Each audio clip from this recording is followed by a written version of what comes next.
इस सीन को ध्यान से देखना, काया के हाथ इस ग्लास के आर पार चले गए थे विदाउट एनी हार्म, यानी ये ग्लास टूटा नहीं था। लेकिन जैसे ही काया इन केमिकल्स को बाहर निकालती है तो ये ग्लास ब्रेक हो जाते हैं, यानी टूट जाते हैं। ऐसा इसलिए होता है, काया की बॉडी ही किसी ऑब्जेक्ट के आर पार जा सकती है, ना कि उसके साथ कोई ऑब्जेक्ट, क्योंकि काल ने उसे इसी तरीके से डिजाइन किया था। एंड काया जब इस सीन में इन लोगों से फाइट कर रही होती है तो यहाँ पर तुम लोग क्लियरली देख सकते हो ये काया नहीं बल्कि उसका कोई बॉडी डबल था। ऐसी बहुत सारी डिटेल्स हैं, जैसे इस सीन में काल जिस पोजीशन में बैठा हुआ है वो एक्चुअली में, एंड इस सीन में आप नोटिस करोगे रोहित मेहरा आयरन मैन से ज्यादा इंटेलिजेंट था, क्योंकि Hey guys, Mr. Mistakar is here and इस बार मैंने क्रिस 3.25x की स्पीड से देखी एंड इसमें से मैंने 15 डिटेल्स कलेक्ट की हैं जो कि आपने नॉर्मल स्पीड में नोटिस नहीं की होगी एंड सारी डिटेल्स कमाल की हैं, तो इस वीडियो को एंड तक जरूर देखना। So without wasting any more time let's get start. Number 1, इस डिटेल को किसी ने नोटिस नहीं किया होगा। जब इस प्लेन के टायर्स जाम हो जाते हैं एंड क्रिस इसको खोलता है, तो अगर आप इस प्लेन के डिस्प्ले पर गौर से देखोगे तो जैसे ही क्रिस इनके टायर्स को खोलता है तो इस डिस्प्ले पर एक छोटा सा ग्रीन सिग्नल इंडिकेट होता है जो कि प्लेन को लैंड कराने का सिग्नल था एंड ये डिटेल बहुत ही माइनर डिटेल थी। नंबर 2, ये डिटेल मेरी एंटायर वीडियो की सबसे ज्यादा फेवरेट डिटेल है।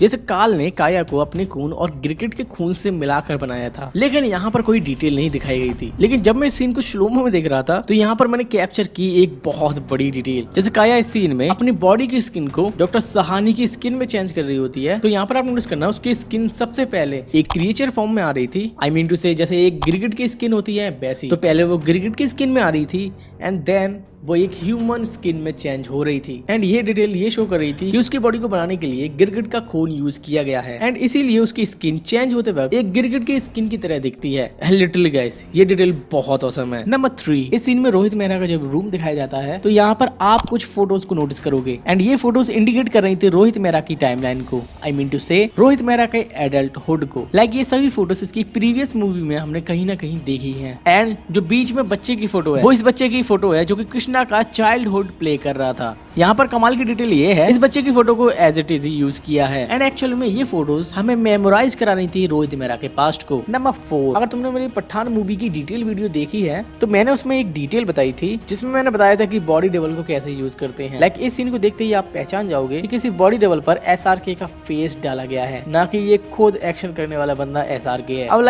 इस सीन को देखना, काया जब इनसे फाइट कर रही होती है तो आप यहाँ पर फुल्ली नोटिस कर सकते हो ये कोई बॉडी डबल है। यहाँ पर कंगना का फेस भी डाला नहीं गया एंड मुझे ट्रूली बताना कितने लोगों ने इस डिटेल को नोटिस किया था इस मूवी को देखते टाइम। नंबर 5, काल जो वायरस बना रहा था लोगों को मारने के लिए उसको एक्चुअल में ग्रीन कलर से इंडिकेट किया गया है एंड वो इसको बनाने के लिए अपने ब्लड सैंपल्स को भी यूज करता था। ये वायरस कितना खतरनाक था आपने यहाँ पर देखा ही था। ये वायरस इमीडिएटली ऐसा रिएक्ट करता था उससे लोगों की स्किन तक जल जाती थी।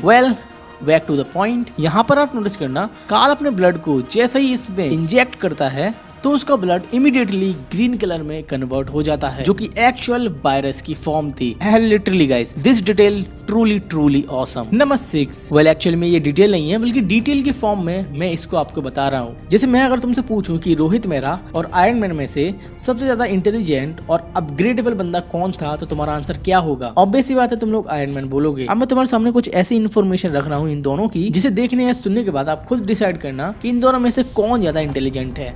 आयरन मैन को देखें तो उसने अपनी फील्ड में जारविस के AI को बनाया एंड अपने आयरन मैन सूट को बनाया जो कि मार्क 1 से लेकर मार्क 85 तक अपग्रेड किया। और हाँ भाई, आर्क रिएक्टर को कैसे भूल सकते हैं। अब इस पॉइंट पर देखा जाए तो उसने अपनी टेक्नोलॉजी की मदद से अपने वेपन्स को, अपने आर्मर्स को ही अपग्रेड किया है। लेकिन वही दूसरी तरफ रोहित मेहरा को देखें तो इस बंदे ने अकेले अपने दम पर एक ऐसा कंप्यूटर बनाया था जो कि फ्यूचर देख सकता था, जो कि कोई छोटी मोटी बात नहीं है। एंड उसने ना केवल इस कंप्यूटर को बनाया था बल्कि धूप से मिलने वाली जादू की पावर्स को भी डिकोड कर लिया था। अब इसकी डिटेल में डिटेल नंबर 7 में बताऊंगा। यहाँ पर अब तुम लोग डिसाइड करो कि सबसे ज्यादा इंटेलिजेंट बंदा कौन है, रोहित मेहरा या फिर अपना आयरन मैन। नंबर 7, इस अकेले सीन में एक्चुअल में 3 डिटेल है, एक ईस्टर एग है और 2 नॉर्मल डिटेल। तो सबसे पहले आपको एक ईस्टर एग बताता हूँ। एक्चुअली में इस टेबल पर आप बॉर्नवीटा को नोटिस करोगे। अगर तुमने कोई मिल गया ध्यान लगा कर देखी है तो वहाँ पर भी रोहित को अपन बॉर्नवीटा खाते हुए देख सकते हैं। एंड मैं मानता हूँ ये एक गुड ईस्टर एग था जो कि मेकर्स ने यहाँ पर डाला है। एंड इसी सीन में अगर दूसरी डिटेल की बात करें तो यहाँ पर जो रोहित मेहरा स्टडी कर रहा है वो एक्चुअल में reflection and refraction of light की स्टडी कर रहा था। एंड इस वाली स्टडी का एक्सपेरिमेंटल सीन हम यहाँ पर देख सकते हैं जो कि सन की रेज को रिफ्लेक्ट करने के लिए इन मिरर को क्यों यहाँ पर लगाया हुआ था। एंड यही वो डिटेल थी जो कि वो जादू की पावर्स को डिकोड करने के बाद कर रहा था। एंड अगर तीसरी डिटेल की बात करूं तो इस मिरर को अगर आप ध्यान से देखोगे, जैसे इस मिरर का मुंह उस साइड है, लेकिन जैसे ही इस सीन को दूसरी तरफ से दिखाया जाता है तो यहाँ पर आप नोटिस करोगे इसका मुंह फिर से चेंज कर दिया गया था। अब इसकी पोजीशन इसलिए चेंज की गई थी ताकि इस मिरर में कैमरा का रिफ्लेक्शन ना दिखाई दे। नंबर 8, इस सीन में क्रिस जब फ्लैश जंप लेने के लिए इस टावर के राउंड घूमता है, तो जैसे ही क्रिस इस टावर को छोड़ता है यानी लीव करता है, तो यहाँ पर अगर तुम ध्यान से देखोगे इसके वाइब्रेशन से इसका रिसीवर नीचे गिर गया था। लाइक ऐसी छोटी छोटी डिटेल्स किसी सीन को बहुत ज्यादा कनेक्टेबल बना देती हैं, जिसमें फिजिक्स के रूल्स को फॉलो किया जाता है। वेल, ऐसी एक डिटेल मैंने भोला ट्रेलर की डिटेल वीडियो में बताई थी, जिसमें काफी ज्यादा अच्छा रिस्पॉन्स मिला है। अगर तुमने ये वाली वीडियो अभी तक नहीं देखी है तो लास्ट में आपको आई बटन पर मैं इसकी लिंक दे दूंगा, तो इस डिटेल वीडियो को देखने के बाद वो डिटेल वीडियो भी एक बार चेकआउट जरूर करना। नंबर 9, जैसा कि मैंने तुम्हें काया की पावर्स के बारे में बताया है कि काल ने काया को इस तरीके से डिजाइन किया है वो किसी भी ऑब्जेक्ट के आर पार जा सकती है एंड वो किसी के भी रूप को धारण कर सकती है। वेल, इसी को लेकर रेड चिली ने इस सीन में हमें एक बहुत बड़ी डिटेल दिखाई है। जैसे काया इस बंदी की बैकबोन तोड़ने के लिए इसे टच करती है, तो काया के हाथ जैसे इस बंदे को टच करते हैं तो इसके कपड़ों का रंग काया के हाथों में चढ़ने लगता है। अब ऐसा इसलिए हो रहा था क्योंकि वो किसी को भी टच करके उसका जैसा बन सकती है। एंड इसके लिए hats off to the red chilli, जो कि इन्होंने इन छोटी छोटी चीजों को बहुत ध्यान में रखा। Number 10, I am damn sure ये बात किसी ने नोटिस भी नहीं की होगी एंड ये बात मैंने भी नोटिस नहीं की थी कि सोनिया मेहरा मर चुकी है, जब तक ये वाला सीन मेरे सामने नहीं आया, जिसमें ईशा के बगल में एक फोटो है जो सोनिया मेहरा की है एंड उस पर हार भी चढ़ा हुआ है, जो कि फोरशैडो कराता है कि इनकी भी डेथ हो चुकी है। नंबर 11, अब ये डिटेल 101% लोगों ने नोटिस नहीं की होगी। जैसे मूवी में हमें बताया गया था रोहित मेहरा के डीएनए से डॉक्टर आर्या ने काल को क्रिएट किया था। वेल, एक्चुअली काल की बॉडी में रोहित मेहरा का डीएनए होने की वजह से काल रोहित का बेटा भी था और काल में रोहित की पावर्स भी थी। लेकिन यहाँ पर एक चीज डिफरेंट थी, काल रोहित मेहरा जैसा नहीं दिखता था, भले ही उसमें रोहित के डीएनए क्यों ना हो। वेल, इस चीज को इंडिकेट करने के लिए कि काल रोहित का बेटा है, काल की आईज सेम रोहित की आईज की तरह दिखाई गई थी। अगर यहीं पर मैं एक और डिटेल बताऊं तो तुम लोग शॉक्ड हो जाओगे। जिस काल की बॉडी पैरालाइज थी और वो कुछ इस तरीके से बैठा करता था, लाइक अपने पैर को इस तरीके से बेंड करके। वेल, एक्चुअली में काल का कैरेक्टर प्रोफेसर एक्स से कॉपी किया गया था। Professor Charles Xavier. How our Strange died. ताकि वो उस बोन मैरो को पा सके जो उसके जिस्म में जान डाल सके। लेकिन नंबर 12, काल की इस लैब में आप बहुत सारे टेस्ट ट्यूब क्रिएचर्स देख सकते हो, लाइक यहाँ भी और यहाँ पर भी। इट मींस काल ने बहुत सारे टेस्ट ट्यूब क्रिएचर्स बना रखे थे, वो भी फ्यूचर के लिए। लाइक प्रेजेंट टाइम में सिर्फ उसके पास 5 ही क्रिएचर्स थे। अगर मेकर्स चाहें तो इन क्रिएचर्स को भी आगे फ्यूचर में हमें दिखा सकते हैं। लाइक अभी हमने यहाँ पर सिर्फ 5 ही देखे हैं, हो सकता है इनसे भी खतरनाक क्रिएचर्स इसमें बंद हो। Let's see what happen next. Number 13, अगर तुम्हें कभी भी मौका मिले तो काल वाले सीन को, यानी जितने भी काल के सीन्स हैं उनको तुम स्लो मोशन में देखना, तुम्हें बहुत सारी डिटेल्स देखने को मिलेंगी। जैसे उन्हीं में से एक डिटेल बताता हूँ। जैसे तुम लोग सोच रहे होगे जिस चेयर पर काल बैठा है वो एक इलेक्ट्रॉनिक चेयर है। वेल, एक्चुअली में ऐसा नहीं है। जब मैं सीन को 0.25x की स्पीड से देख रहा था तो मैंने नोटिस किया कि काल एक्चुअल में अपनी फिंगर्स के थ्रू इस चेयर को इधर से उधर ले जा रहा था। अब इस सीन को अगर मैं स्लोमो में नहीं देख रहा होता तो शायद इस सीन को कैप्चर कर पाता मैं, क्योंकि इससे पहले मैं भी सोच रहा था कि काल एक्चुअल में इलेक्ट्रिक चेयर पर बैठा हुआ है, लेकिन ध्यान से देखने पर मुझे ये डिटेल मिली। नंबर 14, ब्रह्मास्त्र मूवी की डिटेलिंग वीडियो में मैंने तुम्हें बताया था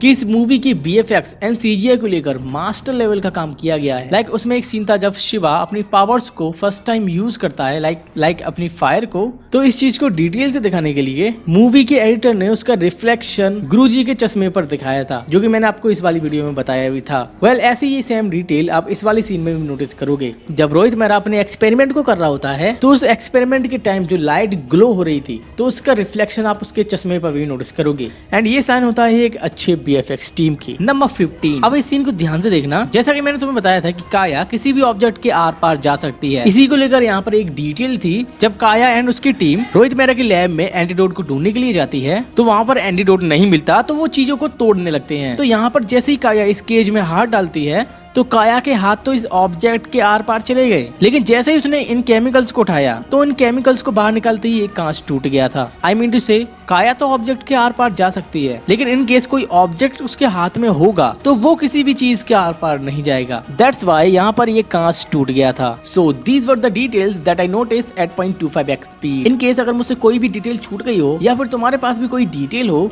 तो मुझे उसे कमेंट बॉक्स में जरूर बताना, एंड मुझे जरूर से बताना इसका पार्ट 2 तुम्हें चाहिए या नहीं। और बाकी मेरी सेकंड चैनल की लिंक आपको डिस्क्रिप्शन बॉक्स में मिल जाएगी। बाकी मैंने ऑलरेडी अदर मूवीज को भी 0.25x की स्पीड से देखा है, उनकी भी लिंक आपको डिस्क्रिप्शन या फिर ऊपर आई बटन पर मिल जाएगी। आज के लिए इतना ही, जल्दी मिलते हैं किसी नेक्स्ट वीडियो में।